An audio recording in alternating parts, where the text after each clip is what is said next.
Hello বন্ধুরা, আজকে আমি তোমাদের সাথে কাঁচা কাঁঠাল বা এঁচুড় দিয়ে খুবই জবরদস্ত একটি রেসিপি শেয়ার করব। এই রেসিপিটা যখন আমাদের ঘরে তৈরি করা হয় তখন রান্না হওয়ার পর প্লেটে তুলে রাখার আগেই অর্ধেক তরকারি শেষ হয়ে যায় আর বাকি অর্ধেক পরে। এতটাই মজার হয়, মুখে কি আর বলবো, তোমরা নিজেরাই দেখে নাও। আর ভালো লাগলে বেশি বেশি করে শেয়ার করে দিও। তোমাদের একটা শেয়ার আমার অনেক উপকারে আসবে। তাহলে চলো দেখতে থাকো আমি কিভাবে কি করছি। আজকে রেসিপি তৈরির জন্য অফকোর্স লাগছে কাঁচা কাঁঠাল বা এঁচুড়। এই কাঁচা কাঁঠালটা আমি 3 ভাগ করে কেটে নিয়েছি। এক ভাগে কাঁচা কাঁঠালের কুশ, এক ভাগে কাঁচা কাঁঠালের বিচি আর অন্য ভাগে খোসার সাথে অংশটা খুব ভালো করে খোসা ছাড়িয়ে নিয়েছি। এবার এটাকে সিদ্ধ করে নিতে হবে। সেই জন্য ফুটন্ত পানিতে আমি প্রথমেই দিয়ে দিলাম খোসার সাথে অংশটা। এটা প্রথমে দেওয়ার কারণ হচ্ছে এটা সিদ্ধ হতে একটু বেশি সময় লাগে আর বিচির অংশটা সিদ্ধ হতে কম সময় লাগে, আর সেই জন্যই 3 ভাগে ভাগ করে তারপরে কাঁঠালটা আমি কেটে নিয়েছি। এবার খোসার অংশটা দিয়ে আমি 70 to 80% সিদ্ধ করে নিব। তারপর এখানে অ্যাড করে দিব কাঁঠালের বিচি এবং কাঁঠালের কুশ। কাঁঠালের বিচি এবং কাঁঠালের কুশ দিয়ে তারপর আবার পুরোপুরি সিদ্ধ হওয়া পর্যন্ত ডেকে রান্না করে নিব। আর এর সাথে সিদ্ধ করার সময় অ্যাড করে দিব কিছুটা পরিমাণ হলুদ আর লবণ। এতে করে কাঁঠালের যে কষটা থাকে সেই জন্য কাঁঠালটা কিন্তু কালো হয়ে যায়, তাই লবণ আর হলুদ দিলে আর কাঁঠালটা কালো হবে না। তো এটা দিয়ে ডেকে আবারও আমি 100% সিদ্ধ হওয়া পর্যন্ত অপেক্ষা করব। কাঁঠালটা সিদ্ধ হয়ে গেলে একটা সাইডে পানি জড়িয়ে রেখে দিব আর চলে যাব চুলায়। সেই জন্য বসিয়ে দিব একটি প্যান আর তাতে দিয়ে দিব তেলটা গরম হয়ে গেলে তারপর এখানে দিয়ে দিব চিংড়ি মাছগুলো আমি ছোট ছোট করে কেটে নিয়েছি। তোমরা চাইলে আস্তেও রাখতে পারো। তো চিংড়ি মাছটা আমি নুন হলুদ দিয়ে খুব ভালো করে ভেজে নিয়েছি। তারপর তেল সহকারে চিংড়ি মাছটা একটা প্লেটে তুলে রাখবো। এবার সেম প্যানে আবারও দিয়ে দিব রান্নার রেগুলার তেল গরম হয়ে গেলে সিদ্ধ করে রাখা এঁচড়গুলো দিয়ে দিব।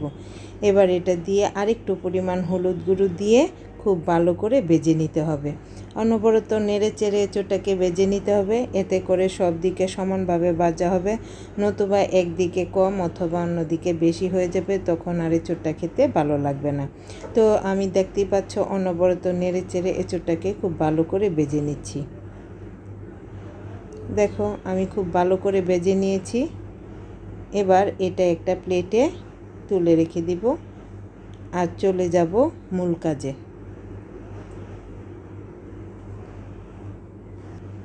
সেই জন্য কড়াইয়ে দিয়ে দিব আবারও পরিমাণ মতো তেল, আর তেলটা গরম হয়ে গেলে এখানে দিয়ে দিব পেঁয়াজ কুচিটা নেড়ে চেড়ে হালকা ভেজে নিব। পেঁয়াজ কুচি ভাজা হয়ে গেলে তারপর এখানে দিয়ে দিব থেতু করা রসুনটাকে আমি থেতু করে নিয়েছি। তোমরা চাইলে কিন্তু বেটে নিতেও পারো, তবে এই রেসিপিটাতে রসুনের পরিমাণ একটু বেশিই লাগে। একটা আস্ত রসুন আমি থেতু করে নিয়েছি। এবার এই রসুনটাকেও দিয়ে দিব, দিয়ে পেঁয়াজ কুচি এবং রসুন খুব ভালো করে ভেজে নিতে হবে। পেঁয়াজ এবং রসুনটা খুব ভালো করে ভাজা হয়ে গেলে এখানে আমি অ্যাড করে দিব কিছু গুঁড়া মশলা। প্রথমে আমি দিয়ে দিব 1/2 চামচ শুকনো মরিচের গুঁড়া, 1.5 চামচ ধনে গুঁড়ো আর দিয়ে দিব 1/2 চামচ হলুদ গুঁড়ো।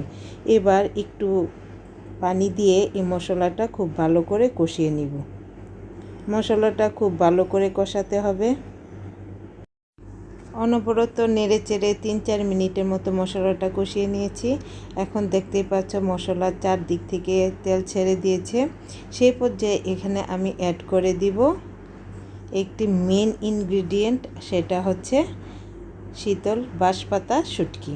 তোমরা চাইলে এই পর্যায়ে অন্য কোনো শুটকি ইউজ করতে পারো, তবে এই শুটকিটাতে একটা সুবিধা হচ্ছে মাঝখানে কাঁটাটা ফেলে দিলে শুটকিটা আর কাটা কাটা হয় না, খেতে ভালো লাগে। তো ওই যে দেখতে পাচ্ছ আমি কাঁটাটা আলাদা করে দিচ্ছি।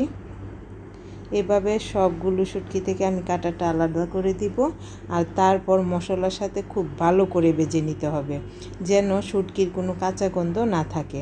তো একটু সময় নিয়ে মশলা এবং শুটকি খুব ভালো করে ভেজে নিব, আর তারপর এখানে দিয়ে দিব ভেজে রাখা চিংড়ি মাছটা দিয়ে আবারও সব কিছু খুব ভালো করে নেড়ে চেড়ে মিশিয়ে নিব।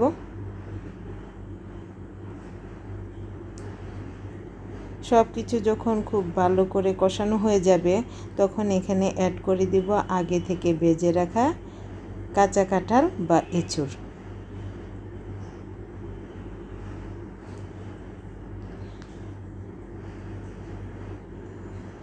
কাঁচা কাঁঠাল বা এঁচুড়টা দিয়ে এবার সব কিছু একটু সময় নিয়ে খুব ভালো করে মিশিয়ে দিতে হবে। পরস্পরের সাথে যখন খুব ভালো করে মিশে যাবে তখন আমরা এখানে অ্যাড করে দিব ঝোলের জন্য পরিমাণ মতো পানি। এই রেসিপিটা দেখতে যতটা সুন্দর, খেতে তার থেকে আরও বেশি মজাদার। একবার তোমরা ঘরে ট্রাই করো, তাহলে বুঝতে পারবে যে আমার কথাই ও কাজে ঠিক কতটা মিল। তো আমি এখানে ঝোলের জন্য পরিমাণ মতো পানি দিয়ে দিলাম। এই রেসিপিটাতে কিন্তু ঝোলটা মাখো মাখো হয়, তো খুব সহজে কম মশলা দিয়ে এত মজাদার হয় খেতে যে তোমরা একবার ঘরে তৈরি করলেই বুঝতে পারবে।